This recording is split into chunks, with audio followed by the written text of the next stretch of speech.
أعوذ بالله من الشيطان الرجيم بسم الله الرحمن الرحيم মদিনাতে নবী সাল্লাল্লাহু আলাইহি ওয়াসাল্লাম যাওয়ার পরে বড় বড় দুটো উৎসব হতো মদিনাবাসীদের। আমরা একটু আগে বলছি না, নবী সাল্লাল্লাহু আলাইহি ওয়াসাল্লাম মদিনাবাসী, আহলে মাদিনা। সে আহলে মাদিনারা প্রাচীন আমল থেকে দুইটা উৎসব করত, একটার নাম নাইরোজ আর একটার নাম মাহারজান। নাইরোজটা ছিল নববর্ষের উৎসব। মদিনার আলাদা একটা গণনা সাল আছে, ওই সাল অনুযায়ী নতুন বছরের একটা উৎসব হইতো। নতুন বছর যখন আসতো, মদিনাতে ব্যাপক নাচ গান মেলা বিভিন্ন কিছুর আয়োজন করে ধুমধাম করে তারা এই উৎসবটা পালন করতো। আরেকটা হলো মদিনার খেজুর হলো প্রধান ফসল। খেজুরের যখন সিজন আসতো, খেজুর আসতো, তখন তারা নবান্ন উৎসব করত। তখন সাহাবায়ে কেরাম এসে নবী সাল্লাল্লাহু আলাইহি ওয়াসাল্লামের কাছে এই ব্যাপারে জিজ্ঞাসা করলেন যে আমরা কি এই দুইটা উৎসবে যোগদান করতে পারি? কারণ এটা তো সব বাঙালির উৎসব, সবার উৎসব, সার্বজনীন উৎসব, মদিনাবাসীর উৎসব। আমরা কি এই উৎসবে যেতে পারি? সুনান আল বাইহাকির হাদিস এবং সহিহ, আল্লামা আলবানী রাহিমাহুল্লাহ বলছেন এটা একেবারে সহিহ লিজাতিহি হাদিস। আব্দুল্লাহ ইবনে ওমর থেকে হাদিসটি বর্ণিত। আল্লাহ রাসূল সাল্লাল্লাহু আলাইহি ওয়াসাল্লাম তখন বললেন, মান বানা বিবিলাদিল মুশরিকিন, কোন ব্যক্তি যদি মুশরিকদের দেশে বসবাস করে।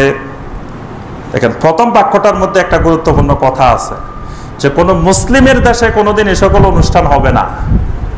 এটা হবে কোন দেশে? মুশরিকদের দেশে।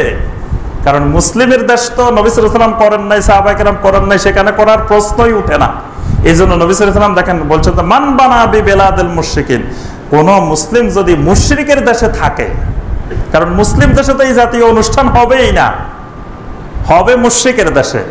এই জন্য নবী সাল্লাল্লাহু আলাইহি ওয়াসাল্লাম বলছেন মান বানা বিবিলাদিল মুশরিকিন, কোন মুসলিম যদি কোন মুশরিকের দেশে থাকে, ওয়াসানা নাইরুজাহুম ওয়া মাহরাজানাহুম, এবং তিনি যদি দেখেন ওই দেশের মুশরিকেরা নববর্ষের উৎসব পালন করতেছে, তারপরে এই নবান্ন উৎসব পালন করতেছে, ওয়া তাশাব্বাহা বিহিম, সেই লোকও যদি এই সকল উৎসবে যোগদান করে, নিজেও যদি সেই উৎসব করে,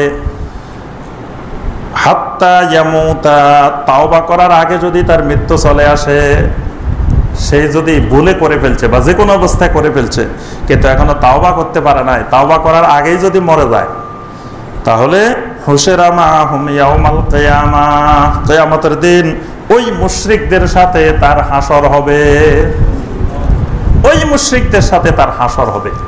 কত বড় কঠিন কথা! এবং এটা সরাসরি নববর্ষের উৎসব আর নবান্ন উৎসবের ব্যাপারে বলা হয়েছে। সুনানে বাইহাকির হাদিস এবং সহিহ হাদিস, যে যদি এই অবস্থায় তাওবা করার আগে মারা যায়, নবী সাল্লাল্লাহু আলাইহি ওয়াসাল্লাম বলতেন হুশিরা মাহুম ইয়াউমাল কিয়ামাহ, ওই মুশরিকদের সাথে কিয়ামতের ময়দানে তার হাসর হবে।